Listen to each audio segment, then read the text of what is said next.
Hello guys, welcome back to another video. ఈరోజు నేను గులాబ్ జామున్ అయితే చేసా. టేస్ట్ అయితే చాలా బాగుంది.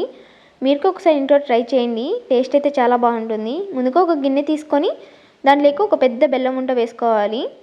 దానికి తగ్గట్టుగా 2 గ్లాసులు వాటర్ పోసేసుకుంటున్నాను అనమాట, చిన్న గ్లాస్తో. నేను షుగర్తో చేయట్లేదు, హెల్త్కి మంచిది కాదు కాబట్టి అందుకే బెల్లంతో చేస్తున్నాను అనమాట. మీకు కావాలంటే షుగర్తో చేసుకోవచ్చు. ఇది స్టవ్ మీద పెట్టేసి స్టవ్ ఆన్ చేసేసాను అనమాట. ఈ బెల్లం మొత్తం కరిగి పాకం వచ్చే వరకు బాగా ఉడికించుకోవాలి. ఇది ఉడికేంతసేపు మనము ఒక పెద్ద గిన్నె తీసుకొని దాంట్లోకి గులాబ్ జామున్ పౌడర్ వేసేసుకోవాలి. ఇలా వేసేసుకున్న తర్వాత దీంట్లోకి నేను కొద్దిగా వాటర్ పోసుకుంటూ కలుపుకుంటున్నాను అనమాట. మీరు కావాలంటే పాలు ఉంటే మీ ఇంట్లో పాలతో కలుపుకోండి, చపాతీ ముద్దలాగా. మా ఇంట్లో పాలు లేవు, అయిపోయాయి. అందుకే నేను వాటర్ వేసుకుంటూ కలుపుతూ ఉన్నాను అనమాట. ఇలా కొద్దిగా వాటర్ వేసుకుంటూ మనం చపాతీ ముద్ద ఎలా కలుపుతామో అలా కలుపుకోవాలి. ఇలా కలిపేసిన తర్వాత మూత పెట్టేసి ఒక హాఫ్ అన్ అవర్ కానీ 1 అవర్ కానీ ఇలా బాగా మూత పెట్టేసేయాలి. తర్వాత ఒక హాఫ్ అన్ అవర్ తర్వాత మూత తీసి చూస్తే ఇలా గులాబ్ జామున్ ముద్ద ఇలా ఉబ్బి ఉంటుందన్నమాట కొద్దిగా. ఇప్పుడు దీన్ని మనం చిన్న బాల్స్ లాగా చేసుకోవాలన్నమాట.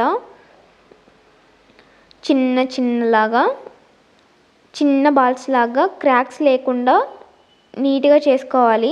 ఇలా అప్పుడే మనము ఏ క్రాక్స్ లేకుండా నీట్గా చేసుకుంటే ఈ బాల్స్ గులాబ్ జామున్ బాగా నూనెలో వేయించేటప్పుడు చీలకుండా ఉంటాయన్నమాట. ఇలా చిన్న బాల్స్ లాగా ఇలా చేసుకోవాలి, క్రాక్స్ లేకుండా. ఇలా చిన్నగా ఇలా చేసుకున్న తర్వాత స్టవ్ మీద ఒక కడాయి పెట్టేసి దాంట్లో ఆయిల్ వేసేయండి. ఆయిల్ బాగా హీట్ అయ్యాక వీటన్నిటిని దాంట్లోకి వేసేసుకోండి. ఇవి మొత్తం మీడియం ఫ్లేమ్లోనే ఫ్రై చేసుకోవాలన్నమాట. హై ఫ్లేమ్లో ఫ్రై చేసుకున్నామంటే కలర్ మాత్రమే వస్తాయి, లోపల సరిగ్గా ఉడకదన్నమాట. అందుకే మీడియం ఫ్లేమ్లో బాగా ఫ్రై చేసుకుంటే లోపల ఉడుకుతాయి, బయట కూడా కలర్ వస్తుందన్నమాట. ఇలా వేసేసిన తర్వాత అప్పుడప్పుడు ఇలా మధ్యలో ఇలా కలుపుతూ ఉండాలి. ఇలా మధ్యలో అలా కలుపుతూ ఉండాలి. బాగా కలర్ వచ్చిన వాటిని తీసేసి పక్కన వేసేసేయండి. ఎందుకంటే మొత్తం అన్నీ ఉడకనీళ్ళు అని వదిలేస్తే అవి కూడా మాడిపోతాయి అన్నమాట, ఉడికిండేటివన్నీ. ఇలా ఒక్కొక్కటి బయటికి తీసేసేయాలన్నమాట. ఇలా చూడండి, మొత్తం అంతా ఇలా ఫ్రై చేసుకోవాలి గోల్డెన్ కలర్ వచ్చే వరకు. తర్వాత వీటన్నిటిని ఒక పక్కన తీసేసి ఇంకొక గిన్నె తీసుకొని దాంట్లోకి మనం పాకం పట్టుకున్నాం కదా, దాన్ని దీంట్లోకి పోసేసుకోవాలన్నమాట. ఇలా మొత్తం అన్నీ పోసేసుకున్న తర్వాత మనం ఇప్పుడు ఇంతకు ముందరే ఫ్రై చేసుకున్నాం కదా గులాబ్ జామున్ని, ఇలా వీటన్నిటిని దీంట్లోకి వేసేసుకోవాలి. ఇలా వేసేసుకున్న తర్వాత ఒకసారి బాగా స్పూన్ తీసుకొని దీంట్లోకి బాగా కలిపేయాలన్నమాట.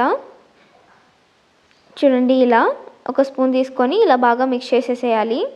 వీటిని మనం అలాగే తినేయకూడదు అన్నమాట.